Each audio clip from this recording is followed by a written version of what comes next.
আছে। আল্লাহ বলবে, ও মালিকুল মউত, বলো না এখন আর কে বাকি আছে? আজরাইল আলাইহিস সালাম নিজের কথা বলিয়া যাবে। আজরাইল বলবে, আল্লাহ গো, লা ইউজাদু আহাদুন ফিস সামাই ওয়া ফিল আরদি ইল্লা আনতা।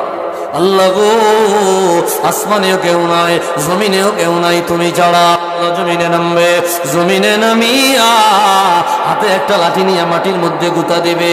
এক জায়গায় গিয়া বলবে, আইনাল জব্বারুন, প্রতাপশালীরা কোথায়? আইনাল মুতাকাব্বিরুন, অহংকারীরা কোথায়? আইনা মালিকুল মুলক, দুনিয়ার রাজা বাদশারা কোথায়? আইনাল মুতাকাব্বিরুন, অহংকারীরা কই? ক্ষমতাশীলরা কই? রাজা বাদশারা কই? প্রতাপশালীরা কই? নিজেরা অহংকার করছো, দাম্ভিকতার মহৎ নিয়ে চলেছো, তোমরা কোথায়? জবাব দেওয়ার মতো কাউকে পাওয়া যাবে না। কুল্লু মান আলাইহা ফান ওয়া ইয়াবকা ওয়াজহু রাব্বিকা যুল জালালি ওয়াল ইকরাম। সব ধ্বংস হয়ে যাবে, আসমানও নাই, জমিনও নাই, চন্দ্র সূর্য গ্রহ উপগ্রহ কিছুই নাই, গাছপালা নদীপালা কিছুই নাই। ও বন্ধুরে, ওয়া ইয়াবকা ওয়াজহু রাব্বিকা যুল জালালি ওয়াল ইকরাম, শুধুমাত্র আমার আল্লাহ ছাড়া অবশিষ্ট আর কেউ নাই।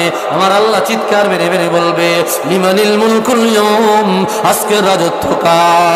লিমানিল মুলকুল ইয়াউম, আজকের ক্ষমতা কার? লিমানিল মুলকুল ইয়াউম, আজকের প্রতাপশালী কার? আমার আল্লাহ দেখবে জবাব দেওয়ার মতো কাউকে পাওয়া যাবে না, নিজের জবাব নিজেই দিবেন।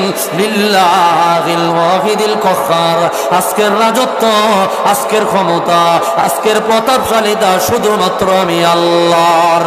আওয়াজ দিয়া বলি, আল্লাহু আকবার।